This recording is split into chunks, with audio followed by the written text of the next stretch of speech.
Welcome to the fourth episode of Reggie's Roundtable. I want to thank LTV for allowing me this opportunity. I don't know how long they're going to tolerate me, but so far we've gotten through the first three with flying colors. No, this is the fourth. Right. Flying colors. Once again, Sorry, Reggie. Once again, to continue our discussion of the previous two episodes, my friend Eugene Hamilton is here. We are going to, we have lived up to our Morgan promise. Freeman's expectation. Morgan Freeman said a few weeks ago something that we both agreed with, which is that Black History Month shouldn't be separate. It should be It's American what it's always history. been. It's Black history is American history. It's a great article by a gentleman named Timothy Barton. I think it was in the Wall Street Journal. Excellent article, and makes lots of good points, which we don't have time to go into here. But it's exactly right. The Black history is an intrinsic and important part of American history. Quintessential, I would say. Quintessential. It's you've been right. They've been with us for a long time. They've been with us for a long time. Guess what? You've joined us. No, the Irish were the first slaves brought to America. I know what I'm saying from a historical standpoint. From the original march out of Africa, Here we are. you joined us as a modification of the species. We're not going into evolution. Sure we can. Now, the one thing I would like to do, this is a carryover from when I used to appear on Haim's show, Yes. which is, there's never been a better time in our history. It's always a good time to read this poem, but this is a really good time with all the controversies and et cetera that's going on. We've been through this period before. I'm a product of, I came back from the service in 1967, and I was discharged at Fort Ord in California, and it takes a few 4F? days. 4F? No, I tried my damnedest, but no, they didn't throw me out. They let me stay I was in Vietnam 15 months, got discharged in Fort Ord, and it takes a few days to process out. So they said, you can go into town, just don't wear your uniform. I said, what? But the nonsense had started out there, and they said, we don't want any trouble. So that was an eye-opener to me, to what was going on back home. Anyway, this poem was written by a high school teacher in Boston, and it's a carryover from the Haim Mizrahi show that I used to do. It's called The Land Where Hate Should Die, written by a high school teacher in Boston. This is the land where hate should die. I have to use this because my big copy is somewhere in this pile of crap I have here. This is the land where hate should die. No feuds of faith, no spleen of race, no darkly brooding fear should try beneath our flag to find a place. Yes, every people here has sent its sons to answer freedom's call. Their lifeblood is the strong cement that binds and builds the nation's wall. This is the land where hate should die. Though dear to me my faith enshrine, I serve my country well when I respect beliefs that are not mine. He little loves his land, who cast upon his neighbor's word a doubt, or cite the wrongs of ages past from present rights to bar him out. This is the land where hate should die. This is the land where strife should cease, where foul, suspicious fear should fly before our flag of light and peace. So let us purge from poisoned thought that service to the state we give, and so be worthy as we ought of this great land in which we live. And we do. Now, I asked, I thought again, what we talked about, I'd like to do this in two segments, where now we sort of talk about how do we get into the mess, the Civil War, the early period, and then pop over to what do we do, where are we now, and where do we go? What do we do Yeah. with it? Okay. So I just want to say, you made a point in our last meeting about how you thought economics was really the issue. The driver. Well, okay, certainly for the plantation owners it was, but let me finish. I didn't even say anything. Yeah, you already. I take it easy. Go ahead. Come on. Game clock is I on. saw your fangs coming. I don't have fangs. I have talons. Talents. If you look at the history pre-Civil War, what caused the tensions? The Compromise of 1820, the Compromise of 1850, both were resolving what issue? should slavery be extended? Can slavery be extended? The people in the North, most of whom, a lot of whom, had no experience at all with African Americans. There were very few people up there, but they were opposed to slavery. They thought it was a terrible wrong, a violation of the Constitution's, the Declaration of Independence. All men are created equal. His life for the revolution. Exactly. The arguments there. The Southerners there's no doubt the plantation class was motivated by money. It was profitable for them. But do you know that if that damn Eli Whitney had not invented the cotton gin, slavery was dying economically. And then in 1793, he invents that damn cotton gin. Did he really? Well, whoever did it, and so that makes the production of cotton more economically feasible, and so it helps prolong slavery because the founders were, for the most part, convinced that slavery was dying of a natural death. It was not profitable. It just wasn't making any money. But then it turned around. But, okay.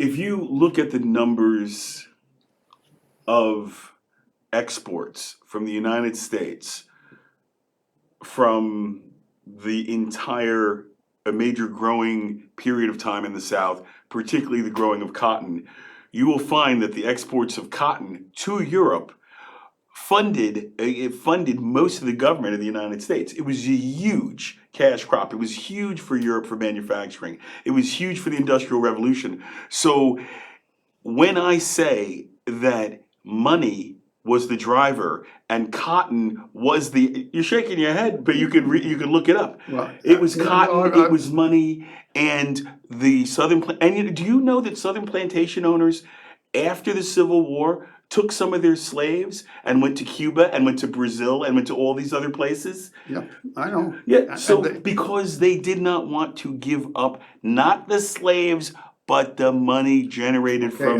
certainly, labor. And there were interests in the North who were in the shipping, but particularly who had money in it. No question. But do you know that the majority of ships came from New York? They transported cotton to Europe. I'm sure.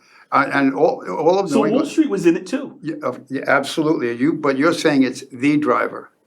That's not the truth. The truth is that the people in the North. We don't know what the truth is. Nobody knows what the truth is. We can surmise what our opinions are, but you don't know what the truth is because you weren't there. Well, and neither was I. But I can read. I can read the letter. I'm not speculating. I read letters too. The letters they wrote, the articles they wrote. The cry among the abolitionists was not based on economic grounds. No, it was not. It was based on morality. They were the emotional drivers of this. When Lincoln meets Harriet Beecher Stowe, what does he say to her? He says, "You're the little lady who started this great war with that book of yours, aren't you?" And he was being himself. And oh, by the way, speaking of being himself, I want to do this before I forget. I managed to stumble across. This is in my library. No, this is in my. This was your personal copy? This is in my living room. This is a great version of Lincoln. Mary Tyler Moore plays Mary Todd Lincoln. And she does, she was a pretty kind of, you think of her as kind of a longer, somehow they made her face look round like Mary Todd Lincoln. And she was real schizo. I mean, she had real things tearing her in pieces. Her family owned slaves. Yes. And she loved her family, but she was dead against slavery, which is why she could put up with Lincoln. 2 of her brothers were killed by her husband. 2 of her brothers died fighting for the Confederates.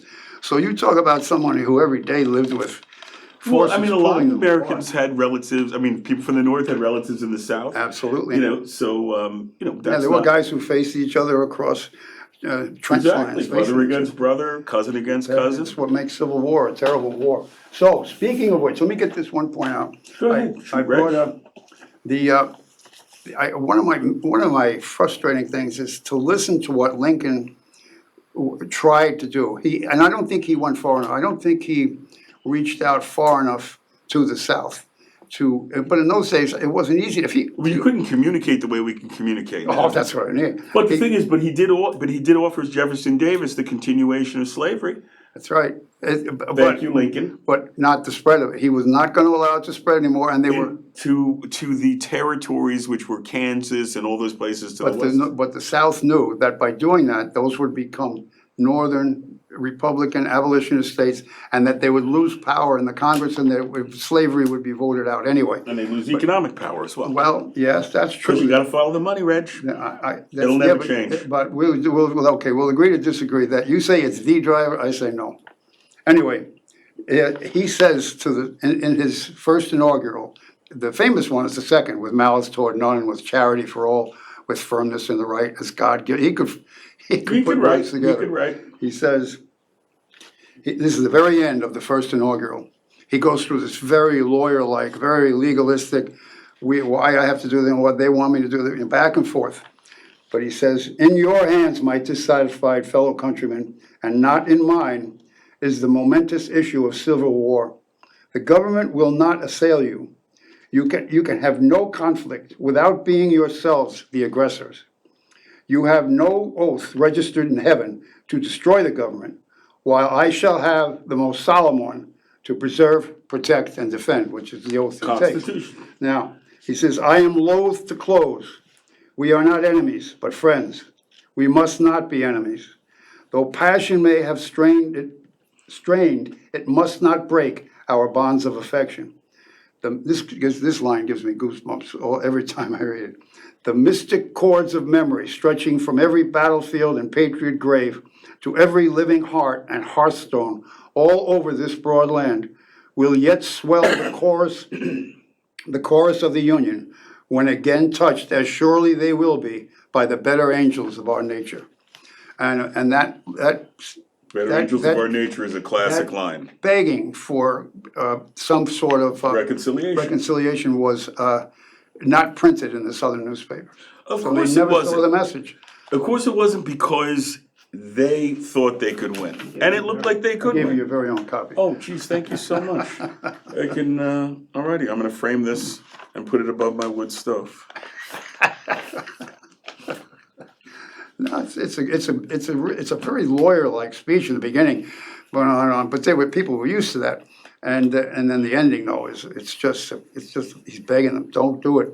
Even when he sent the supply ship, they had a big, in the movie they pointed out something I had forgotten. Fort Sumter was Yes.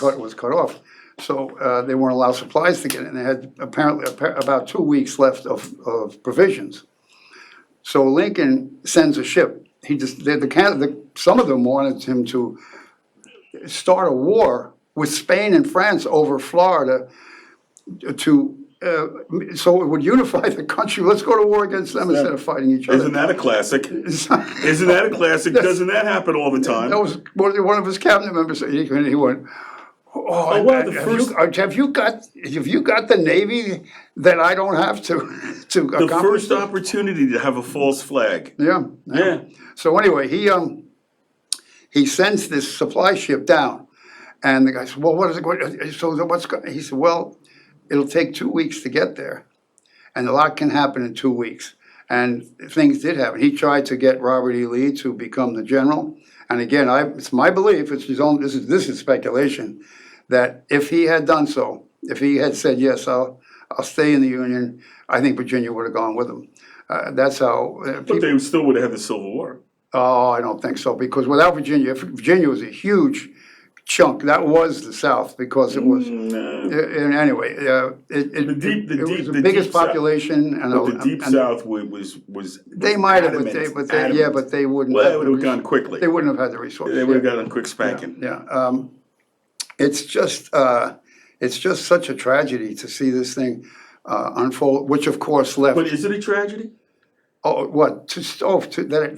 We had to accomplish this by war? Yes, because it caused such division that the actual freeing of the slaves, the freedom of opportunity, which didn't come for 100 years really, Wait a minute, clarify that. Say that Well, I mean, again. in other words, the war ends in 1865. Right. And then we're still passing civil rights acts 100 years later. Exactly, which is one of the reasons why I brought a little information on Woodrow Wilson, and this is a good time Anyone to. who besmirches Woodrow Wilson we're kind of We're in 100% in accord Yes. on the fact that he is one of the biggest another one who SOBs. gets away with it. If he was a Republican, he would have been crucified long ago. Go ahead, tell him. But it's Oh, it is political. it is political. It has been political. So as we said, from the time of Reconstruction was almost a mirror of whenever an immigrant wave would come in.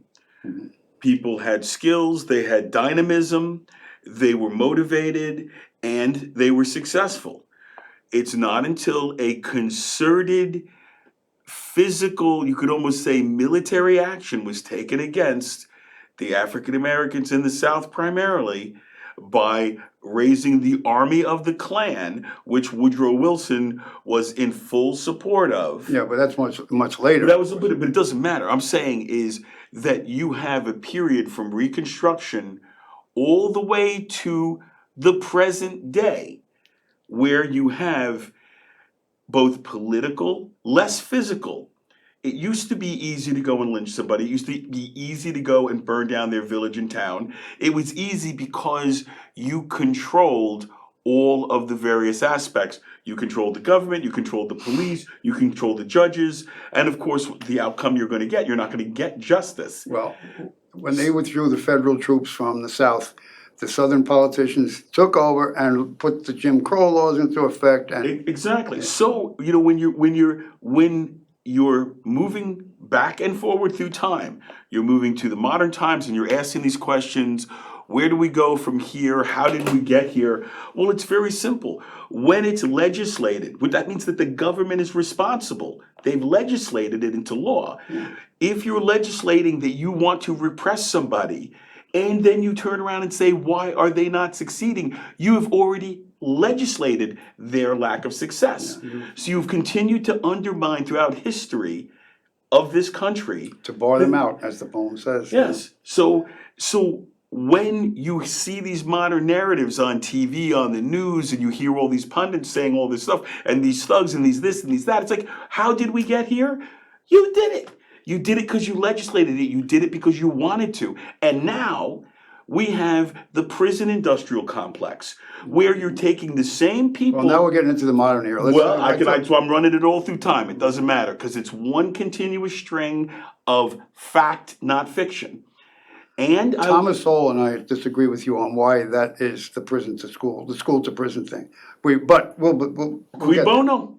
Cui bono. I will bring cui bono up every single time. Let's hear about Wilson. I don't want. You know something? I don't even feel like it now. I'm not. No, because you jumped ahead. I know. I can't help myself. I'm in the flow of things. I'm in the flow of the universe. That's how I roll. Well, yeah, but he's an important guy. Here's a guy, a president, and supposedly a respectable, highly. They talk about his role in World War I, which I believe he screwed up badly. In fact, I have a controversial opinion there. If we had never gone into World War I, the Germans would have won, but barely. They were both broke, exhausted, millions of men killed. They wiped out an entire generation of And for what reason? Nobody even really knows. It's too stupidity. Not even money. It was like the English and the English were afraid of the German rising economic power, but they didn't think it was going to kill millions of their own civilians. Let's just peek under the hood of this. Uh-oh. The English were afraid of the German power rising. Yes. Who is the nobility of England? Oh, I know, they're German, yeah. Exactly. So isn't it kind of ironic that all these people who run, or the heads of all of these countries, are all related anyway? I agree, but if we had stayed out of it and tilted the scales, and then the French in particular, and the English came and put their feet on the neck of the Germans and said, you're really going to pay for this. We're going to squeeze you dry. We're going to, it was a vindictive. It was punitive. Most of the times, Europe goes into these terrible, stupid wars, and they swap a few islands, and a few Alsace-Lorraine goes back and forth, or whatever, and then they go back to drinking beer and wine and cheese, Now, and then until the next war broke. But wasn't some aspect of World War I fighting over colonial assets? Well, yeah, although most colonies, it turns out, were money losers, except for a few people. Raw materials, even to this day. That's why you see France lamenting, because France was getting uranium from Burkina Faso and all these other places. And I think on the last show, you said that African Americans are the most prosperous black people in the world, and that's false. There were so many millionaires in Nigeria in the oil business. There were so many people now in the uranium business and stuff like that through these places. They are multi Well, yeah, but that's like Saudi Arabia. You have a few billionaires and a lot of people have no money. But the point, you said, who's got the most money? They do, because they are now selling their resources. So that's an exception. It's not an exception, it's a fact. There's very few African countries that have their resources. Uganda just found like $70 trillion worth of freaking gold. You trying to tell me that's not going to up their standards? If they don't get robbed or a civil war doesn't break out, how did that happen? It's like, then they will be fine. It is the external tampering, us particularly from the United States, from Europe, from all these freaking banking interests that are constantly trying to hold down and suppress every place with resources. Look at South America. How many times did Guatemala lose a freaking leader over bananas? That's corporate shenanigans. And it's what it's going to continue to be until we all freaking act differently. And on that note...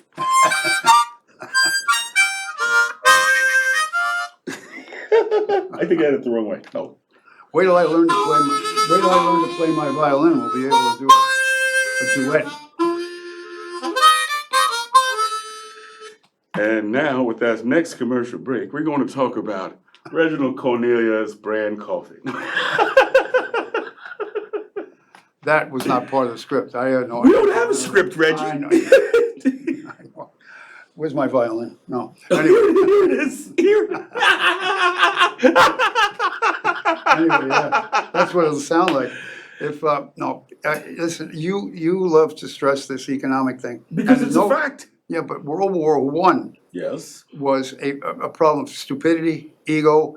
They had these interlocking treaties, which once the Ferdinand, the Archduke Ferdinand was assassinated. How did we? Now you got us into the second half of the show. And it's perfect timing. Look at the game clock. Well, 4 minutes. So we should still be back in the 1800s. No, we're in the present now. So you got to get with the times. In the 1800s, but don't forget, right after the Civil War, we passed the 13th, 14th, and 15th Amendments, which, if they had been properly instituted in the South, and implemented in the South, would have gone a long way. But there was that's why the war was tragic, because the Southerners, I was in the Army in the South, 1965. They hated me. They still hated me because I was from New York. But it caused very. I let you. I'm making funny because I let you play the harmonica. You let me play the harmonica? What, were you going to snatch it out of my hands? I put up with it. You going to throw me off the show? No, I just was. I'm helping you out. You are. Okay, come on, make your point. Make your point. Now you made me forget what I was talking about. What you were saying was that that if the amendments had have been applied and followed through, we'd be further ahead than we were. Yeah. Absolutely. But the South was so bitter. They didn't hate. They hated whites and blacks from the North. They hated blacks and they hated the whites. Right. And the carpetbaggers. Now, especially. There weren't all well-meaning New England school teachers coming down. Oh, no, you had a lot of scuzz buckets, yeah. What happened was, if you didn't swear an oath of loyalty back to the government, you were not getting your status back as a citizen. You had to do that. Some of them wouldn't do it, and they would do. Who was the president that was encouraging people to go to the South? It was after Grant. Who was right after Grant? Grant, it's not Cleveland, it's Hayes. Was it Rutherford B. Hayes? I don't know, I don't Because remember. it was the president right after Grant. One of who them was screwed up. encouraging Northerners to go down, and in some ways, in the same way that the French and the English were punitive to the Germans, he wanted the Northerners to be punitive to the South. And there were a lot of generals, even during the Civil War, that as the South was losing, they wanted to be punitive to them. But again, that's their that's their internal beef that they have. The Southerners are interesting because some of my family's from the South, and I spent time in the South, and it's a very interesting culture. It's very interesting where people come from, where their ideas get generated from. What, we got a minute We left. have 1 minute, go ahead. We got 1 minute. I'm just saying that it's very, very interesting. You got the last minute, The Reg. South is a very complex place. In fact, even during the worst parts of the Southern treatment of blacks after the war. Oh, you mean the lynching part? And the burning and dragging behind wagons and cars, that kind of thing? Yeah, that was certainly All going that on. nice stuff. Well, I told you about how the NRA got started. Northerners started that organization in order to get rifles to black citizens so they could defend themselves. So there was a huge problem. Now, what happened I believe that if Lincoln had lived, the activity of the federal government in bringing this, forcing them to live up to the Constitution and the new amendments had a much better chance of succeeding than it did. Because you know what he said when they announced to him at the cabinet meeting that Lee had just agreed to surrender at Appomattox Courthouse.